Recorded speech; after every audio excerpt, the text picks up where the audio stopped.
무엇이 진짜인지, 이것이 진짜인지 아니면 저것이 진짜인지 아리송한 이유는 이 우주가 아프락사스의 원리로 이루어졌기 때문입니다. 그래서 사람들은 이것이 진짜다 하면 곧 아니다, 저것이 진짜다 하며 서로 다투는 것입니다. 예를 들면 누군가가 빛은 파동이다 라고 하면 또 다른 무리는 아니다, 빛은 입자다 라고 하며 서로 맞다고 주장하는 것입니다. 나는 사람들이 이렇게 서로 다투는 이유를 아프락사스의 원리라고 합니다. 우주는 이렇게 상반된 성질이 동시에 이루어진 것입니다. 서로 다른 것이 동시에 이루어졌다, 이런 이야기입니다. 이것을 쉬운 말로 하면 우주는 한편에서 보면 천사 같고 또 다른 한편에서 보면 악마같이 보이는 것입니다. 아프락사스는 이렇게 상반된 성질이 동시에 있는 것을 말합니다. 그런데 이렇게 서로 다른 상반된 성질의 경계, 그러니까 빛이냐 파동이냐 입자냐 하는 그 경계를 아프락사스의 공이라고 합니다. 여기서 말하는 공이라는 건 이렇게 공이에요. 볼, 공치기 할 때 공. 바람이 많이 빠진 공은 공으로 사용할 수가 없습니다. 바람이 너무 많이 빠져가지고선 튕기지 않으면 공이지만 공이 아니죠. 그리고 또 바람이 너무 많이 들어간 공은 터져서 못 쓸 수도 있습니다. 이렇게 바람이 빠져서 못 쓰게 되기 직전의 공과 또 바람이 너무 많이 들어가 터지기 직전의 공을 아프락사스의 공이라고 합니다. 그러니까 공으로서 사용 가능한 공이 아프락사스의 공이다, 이런 얘기예요. 그 경계선을 넘어가 버리면 안 된다라는 이야기입니다. 한마디로 공의 기능을 다할 수 있는 공을 말하는 것입니다. 그게 아프락사스의 공이에요. 아셨죠? 그러니까 어떤 것이 여러분들이 옳으냐 하면 아프락사스의 공을 넘어가 버리면 변한다, 이런 얘기입니다. 쉽게 말하면. 예. 운동도 좋다고 하지만 운동이 어느 정도 아프락사스의 공을 넘어가 버리면 운동이 우리 몸에 해를 주는 겁니다. 그러니까 운동하면 몸에 건강해서 좋다고 그러지만 너무 심하게 하면 운동 때문에 늙고 운동 때문에 일찍 죽습니다.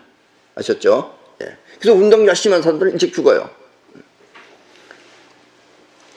이 아프락사스의 공은 사실 그 경계가 우주에 있는 것이 아니라 이 관측하는 우리 자신에게 있는 것입니다. 그 공이라는 것은 우주에 설정된 것보다는 사실 관측하는 우리 자신에게 있는 것입니다. 이 말은 빛이 파동처럼 작용하다가 입자처럼 보이는 이유는 우주에 그 경계가 있는 것이 아니라 관측하는 우리 자신에 의해 그렇게 보인다는 뜻입니다. 우리 눈에 보이지 않으면 파동, 또 보이기 시작하면 거기서부터가 입자인 것이다 라는 이야기입니다. 예. 그러니까 우리하고 다른 곤충이나 짐승들하고는 세상이 다르게 보일 수도 있다, 이런 이야기입니다. 왜냐하면 아프락사스의 공이 서로 틀리기 때문에. 우리는 뭐 알지 못하지만 쥐들은 이제 곧 떠나갈 배가 예를 들면 가다가 침몰할 것을 미리 알고 쥐들이 들어가지 않습니다. 우리보다 아프락사스의 공이 훨씬 넓은 거죠. 근데 우리는 모르고 탑니다. 그럼 가서 사고가 나죠. 예. 이런 것도 전부 다 아프락사스의 공이다 라는 이야기입니다. 원하지 않는 사건, 내가 원하지 않는 사건, 나를 괴롭히는 사건, 또 원하지 않는 환경은 우리 몸에 스트레스를 줍니다. 예. 여러분이 운전하다가도 자꾸 옆에 껴들어오거나 뭐 이상하게 운전하는 사람 앞에 갑자기 뭘 막아서 맞거나 이러면 스트레스를 받죠. 그렇게 원하지 않는 사건이나 환경은 우리 몸에 스트레스를 줍니다. 그러면 우리 몸은 이 콩팥 부위, 콩팥에 부신피질에서 코티솔이라고 하는 스트레스 호르몬을 분비합니다. 예. 우리 콩팥에 부신피질, 그 위에 부분 부신피질에서 코티솔이라고 하는 스트레스 호르몬이 나옵니다. 왜냐면 우리가 원하지 않는 사건이나 환경, 스트레스를 받으면은, 우리 스트레스를 받으면은 코티솔이라고 하는 스트레스 호르몬이 분비가 됩니다. 이 코티솔은 다른 말로 코르티솔이라고도 합니다. 한마디로 코티솔은 스트레스에 저항하기 위한 몸을 만들어주는 것입니다. 여러분들이 스트레스를 받으면 몸 안에서는 코티솔이라는 호르몬이 분비가 돼요. 이것이 왜 분비되냐면 여러분들이 그 스트레스로부터 대항하기 위해서 나오는 거예요. 그러니까 코티솔은 필요한 거예요, 안 필요한 거예요? 예, 맨 처음에 필요한 겁니다. 이렇게 적당량의 코티솔은 스트레스에 지친 몸을 회복시켜 주지만 과다한 양의 코티솔은, 그렇다고 계속 스트레스를 받으면 코티솔이 계속 과다하게 나오겠죠. 과다한 양의 코티솔은 오히려 우리 신체에 악영향을 끼쳐, 코티솔이 악영향을 끼치는 거예요. 더 나쁜 결과를 초래하게 됩니다. 여기서 아프락사스의 공은 스트레스에 대항하기 위한 몸입니다. 그러니까 스트레스에 대항하기 위해서 나오는 그 코티솔은 아프락사스의 공이에요. 우리한테 유리한 것이다 라는 이야기입니다. 그런데 그걸 과분하게 더 많이 스트레스를 받으면은, 스트레스가 계속되면 코티솔은 농도가 높아져서 오히려 비만, 고혈압, 당뇨, 또 피로, 우울증 등 모든 병의 원인이 됩니다. 우리 몸이, 우리가 죽고 사는 문제에 있어서 가장 중요한 것은 활성산소라는 것이 있습니다. 활성산소도 코티솔하고 마찬가지로 맨 처음엔 우리 몸에 이로운 거예요. 여러분들이 뭔가 어디서 뭐가 벌레 물렸다든가 이러면은 맨 처음에 여러분들의 그 뭐라 그럴까, 하얀 백혈구가 활성산소를 끌고 갑니다. 그래서 여러분들한테 그 이물질이 들어온 걸 활성산소가 그걸 없애버리는 거예요. 그런데 활성산소가 많아지면은 그것이 여러분들을 늙게 만들고 여러분들을 죽게 만듭니다. 마찬가지로 코티솔도 마찬가지입니다. 어느 정도의 스트레스는 코티솔이 저항을 해가지고선 이겨나갑니다.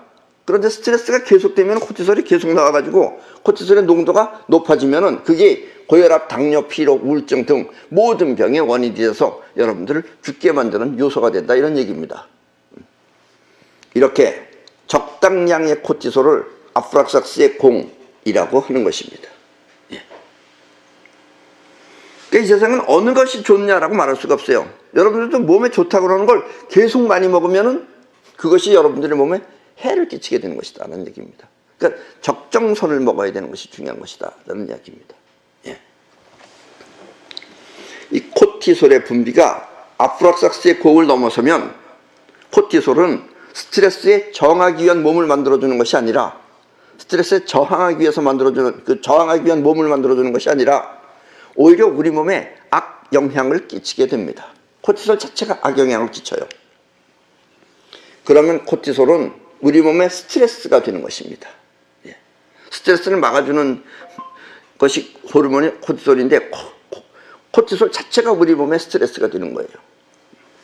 스트레스에 대항하기 위한 호르몬이 오히려 스트레스가 되는 것입니다. 이것은 코티솔이 아프락사스의 공을 넘어섰기 때문입니다. 아셨죠?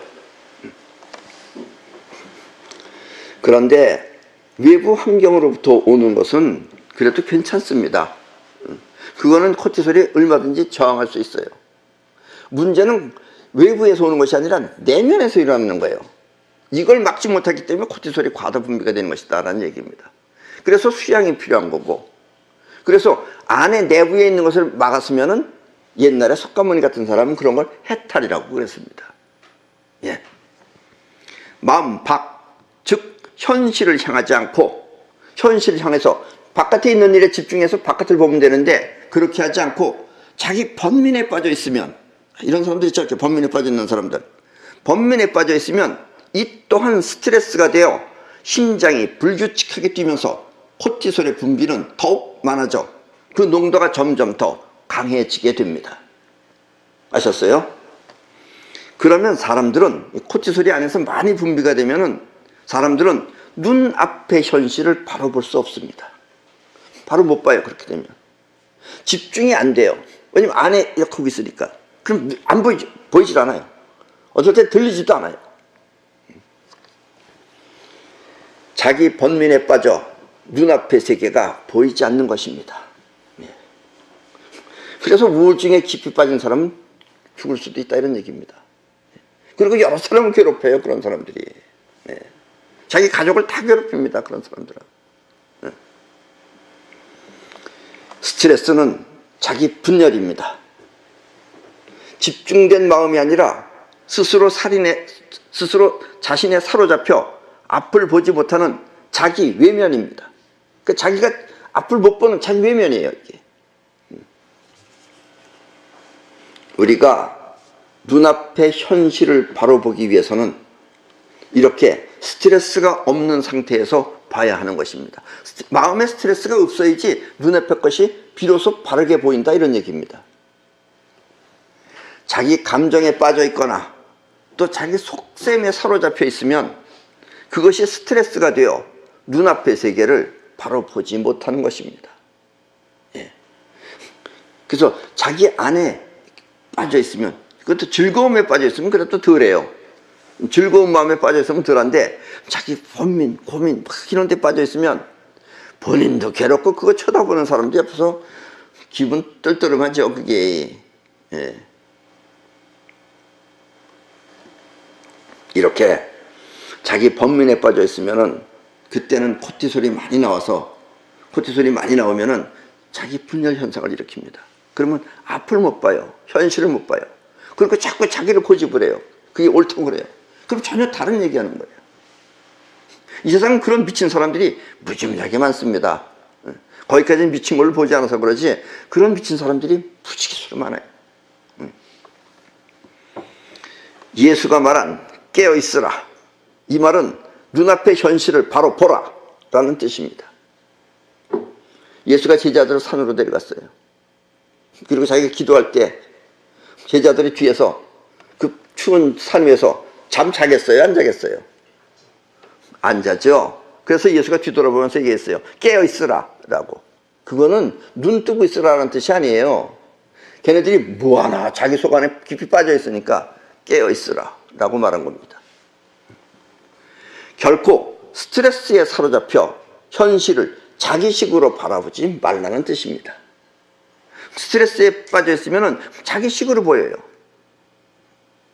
특히 부부들 가운데는 자기 속 안에 빠져 있으면 전부 다 엉뚱하게 보이는 겁니다.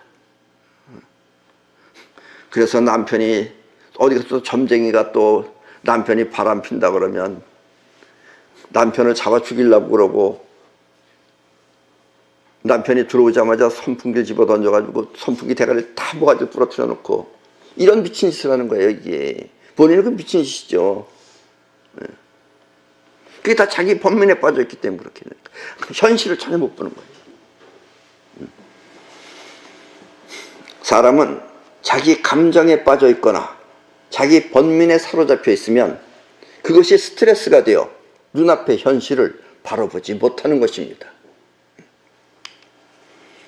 그러면 그 번민과 걱정은 영혼에 각인되어 영혼은 그와 같은 파장을 미래에 계속 불러오는 것입니다. 그러면 사사건건이 그런 것 같이 보여요.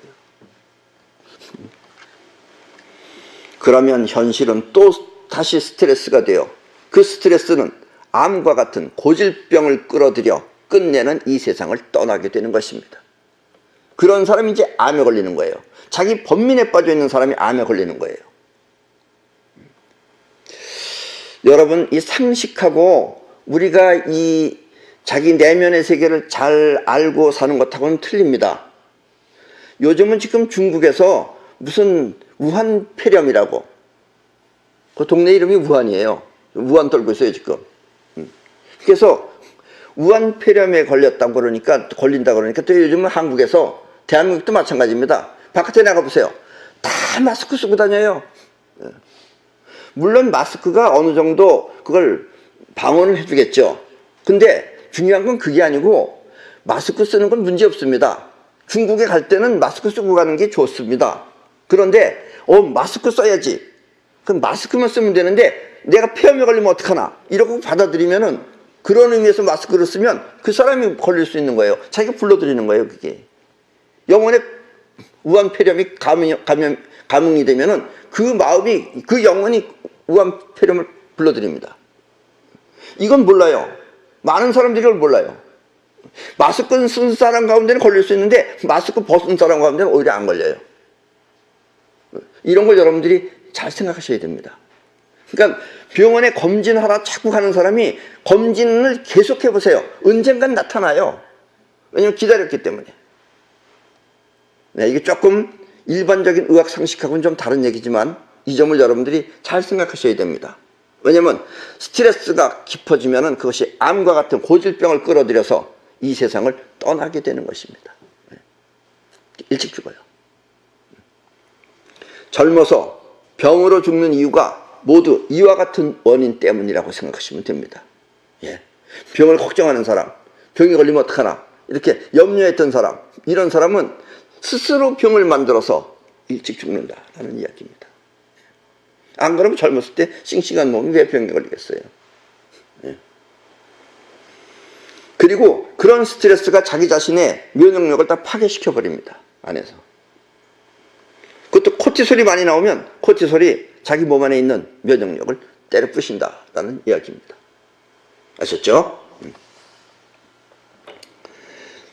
자기 번민에 빠져 있거나 또 자기 계산에 빠져 있으면 그것은 스트레스가 되어 코티솔을 분비합니다. 그러나 그 분비가 도가 지나치면 어느 정도 적당히 나오면 그것이 몸을 건강하게 해주는데 분비가 도가 지나치면 그것은 자기 분열이 되어 눈앞의 현실을 바로 보지 못하는 것입니다. 그런 사람은 보이질 않아요, 현실이. 그걸 지 상상대로 생각하는 거예요. 그걸 막 현실이라고 믿고. 그래서 예수도 자기 심정에 빠져 있지 말고 눈앞의 현실을 바로 보라고 깨어있으라 라고 한 것입니다.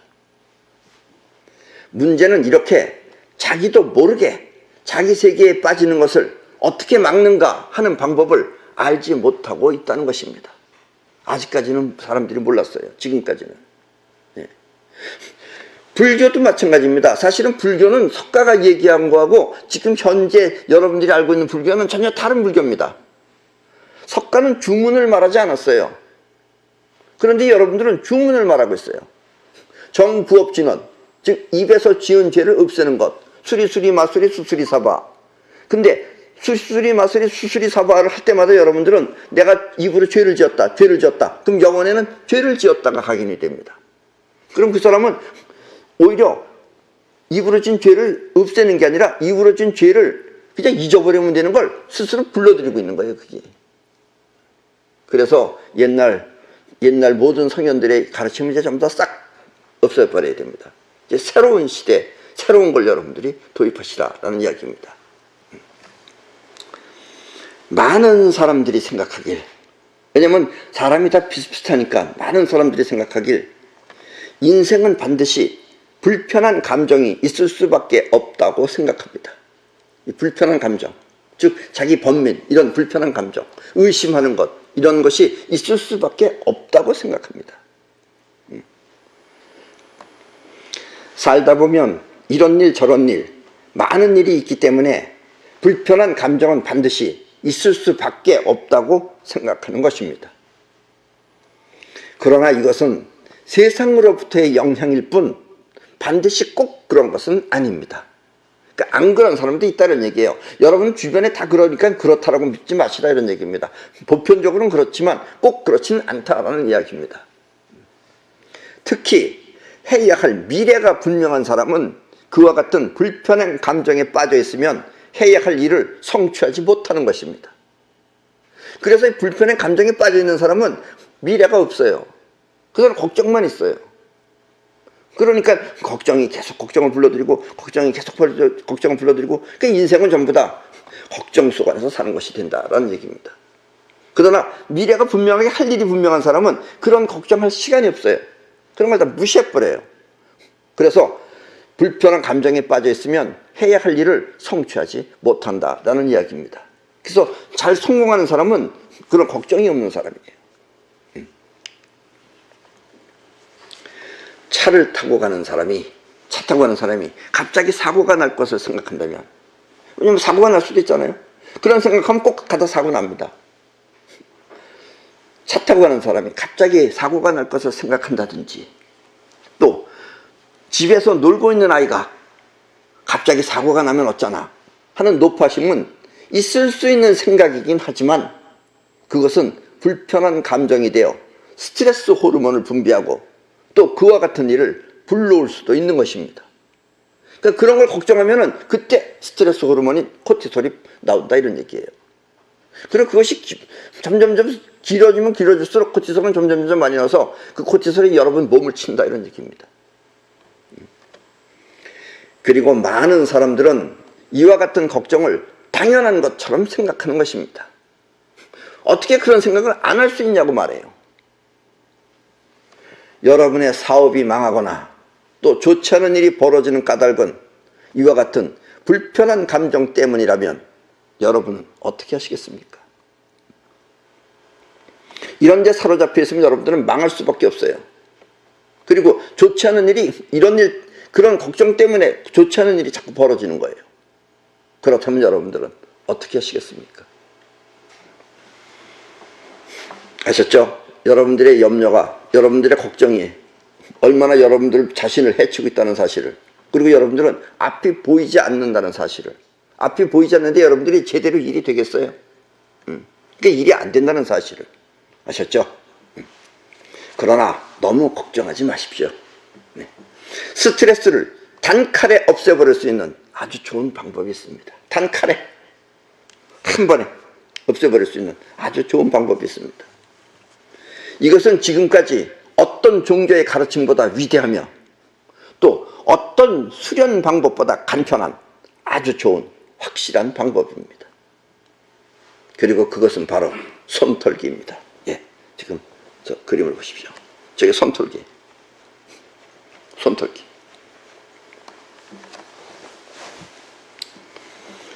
우리 영혼은, 우리는 자의식과 영혼을 가지고 있죠. 자의식은 의식이고 영혼은 무의식입니다. 우리 영혼은 생각하는 의식 활동은 할 수 없지만 몸을 움직이거나, 내가 지금 몸을 움직이는 건 이건 영혼이 하는 겁니다. 이게 몸을 움직이거나 또 원하는 꿈을 현실에 끌어오는 사이퍼 활동은 할 수 있습니다. 그러니까 우리 영혼이 하는 것은, 영혼은 생각을 못해요. 생각은 못하지만 몸을 움직인다든가, 즉 행동을 한다든가, 아니면은 여러분들의 꿈, 영혼에 각인된 여러분들의 이미지, 그거를 여러분들은 현실에서 끌어오는 사이퍼 활동을 영혼은 합니다. 여러분의 생각이 원하는 꿈을 꿀 수 있듯이, 생각, 즉 여러분의 자의식이 원하는 꿈을 꿀 수 있듯이 여러분의 영혼은 그 꿈을 현실에 끌어올 수 있는 것입니다. 아셨죠? 인생이 어떻게 돼가는 것인지. 그러니까 생각은 하고, 생각하는 건 자의식이에요. 근데 여러분들이 생각해서 그게 꿈이 된다는 건 여러분들이 꼭 하고 싶다고 해서 여러분들이 영혼에다가 각인시킨 게 꿈입니다. 그 꿈은 영혼이 끌어오는 거예요, 현실에서. 그러나 생각이 걱정이 되면 그 걱정은 영혼에 각인되어 사이퍼는 그와 같은 걱정을 현실에 끌어오는 것입니다. 그래서 걱정하는 사람은 밤낮 걱정해요. 365일 걱정합니다. 그래서 걱정거리가 끊임없이 계속되는 것입니다. 그러니까 얼굴이 전부 다 퀭해가지고 사는 거예요. 이것이 걱정이 반복되는 비밀입니다. 난 왜 이렇게 걱정이 많은지 몰라. 본인이 다 끌어온 거예요. 뭐 하느님이 있어서 여러분들한테 벌 준 거 아니에요. 본인이 끌어온 겁니다. 전부 다. 아셨죠?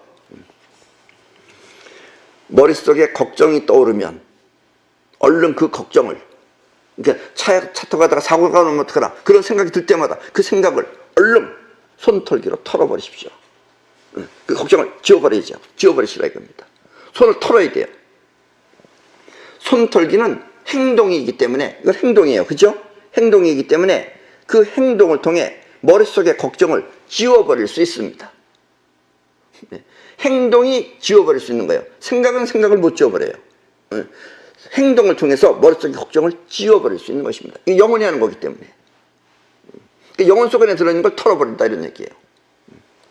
그리고 더욱 강렬하게 털어버리고 싶으면, 아주 그 깊은 그 마음 안에 있는 그 염려의 그걸 강렬하게 털어버리고 싶으면은 인터넷에 들어가서 육각나라에 들어가 사이원 반지를 구입해서 털어보십시오.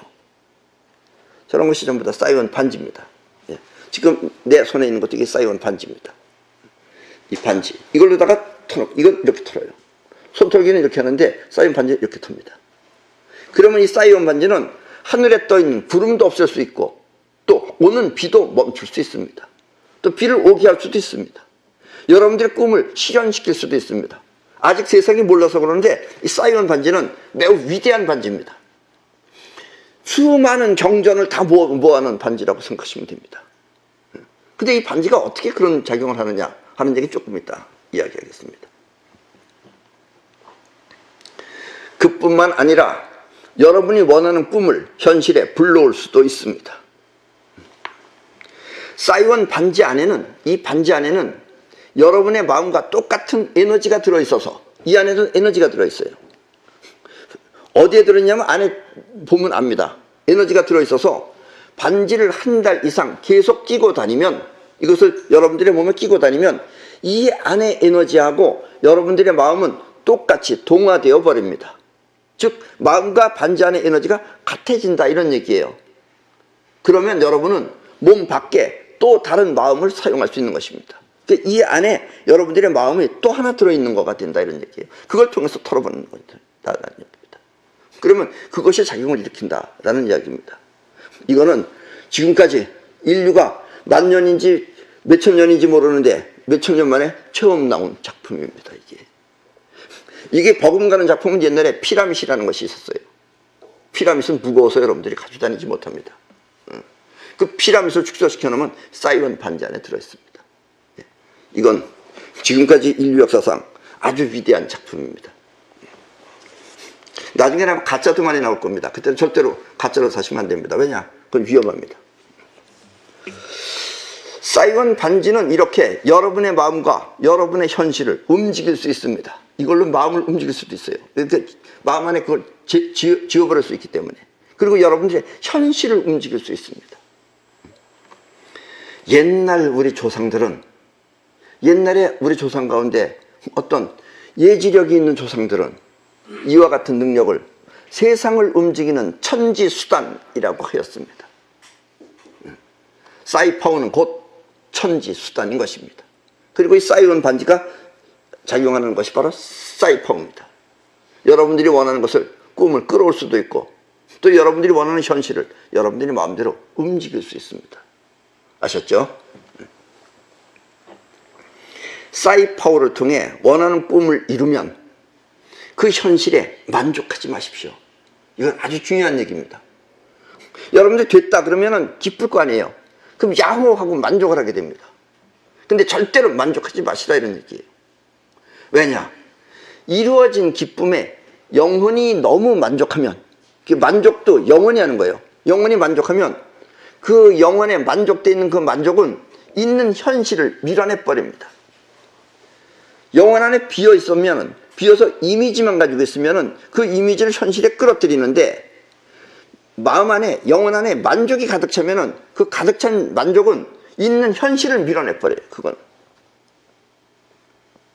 그래서 여러분들이 너무 기뻐하면 일이 깨지는 걸 많이 경험해 봤을 것입니다. 영혼에 원하는 꿈이 들어있으면 영혼은 그 꿈을 현실에 끌어오지만, 영혼에 기쁨이 가득 채워져 있으면 영혼은 그 만족된 현실을 밀어내 버립니다.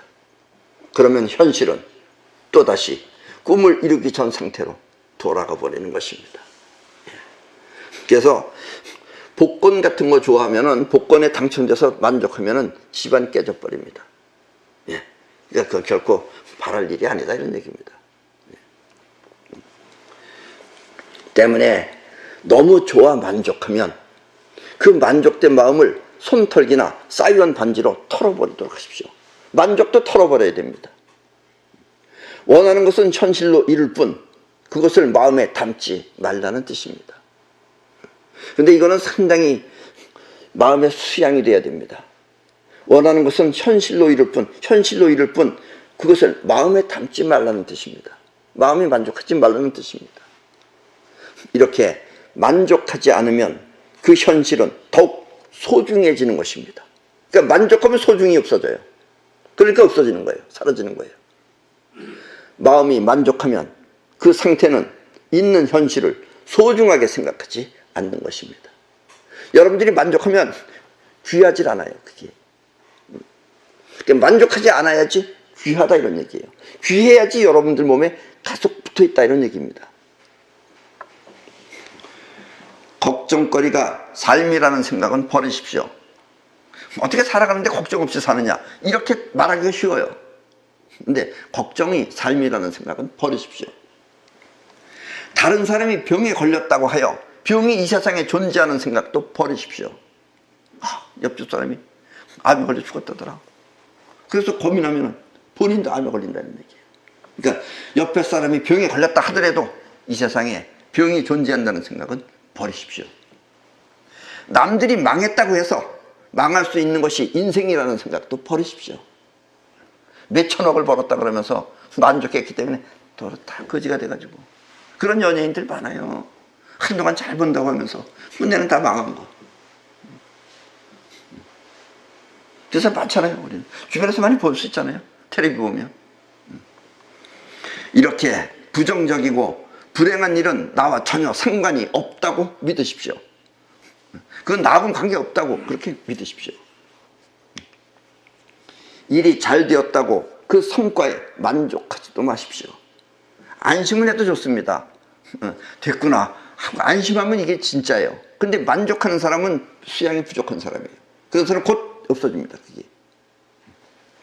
만족하면 그 일은 다시 사라져 버립니다.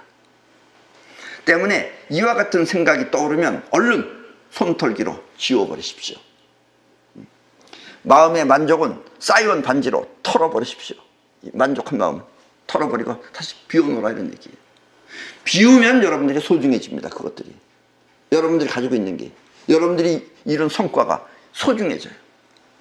그러면 나의 인생에 그와 같은 일은 없을 것입니다. 아셨죠? 이게 비밀입니다. 아주 중요한 비밀입니다. 사람들은 생각합니다. 걱정도 없고 만족도 없으면 무슨 재미로 사느냐고 말입니다. 그런 것도 생각해요. 사람들. 걱정도 좀 있어야 된다 이거죠. 나는 내가 컨설팅 봐주고 있는 회사들이 있습니다. 그래서 그 회사들은 거의 다 본인들은 몰라요. 그 직원들을 내가 뒤에서 뽑습니다. 본인하고 직접 보지도 않습니다.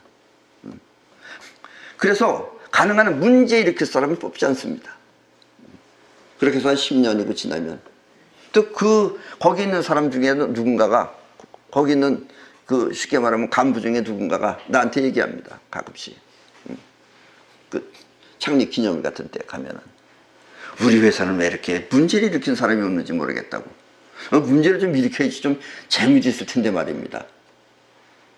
재미 같은 소리 하고 있는데 한번 당해봐라. 세상사가 다 힘든 게 다 인간들이 다 문제 일으키는 거다 그게.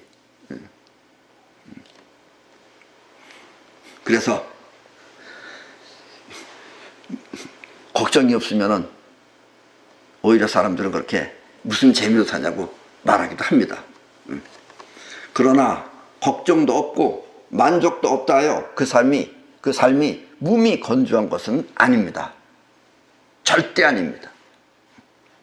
있는 현실이 소중한 삶은 그 자체만으로도 설명할 수 없는 절대적인 즐거움이 있는 것입니다. 그러니까 있는 현실이 소중한 삶은 그러니까 벌써 이렇게 사는 사람들은 있는 자체를 다 소중하게 생각해요.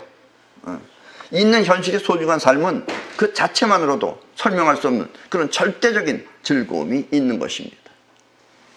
만족은 시비, 즐겁고 슬픈 것이 있지만 절대적인 즐거움은 이 우주와 함께 영원한 행복인 것입니다.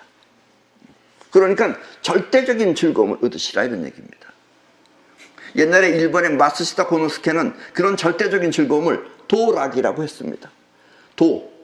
길도자에 즐거울 낙자, 도락이라고 했습니다. 그것은 도락을 얻으면 이 우주와 함께 영원히 행복을 누릴 수 있다는 이야기입니다. 그리고 영원한 행복은 여러분의 삶을 건강하게 지켜줄 것입니다. 그래서 이런 사람들 절대로 무리를 하지 않습니다. 예. 애써 이룬 성과를 소중하게 간직하십시오. 여러분들이 애써서 성과를 이루었다면 그걸 소중하게 간직하십시오. 만족하지 마시고 소중하게 간직하십시오.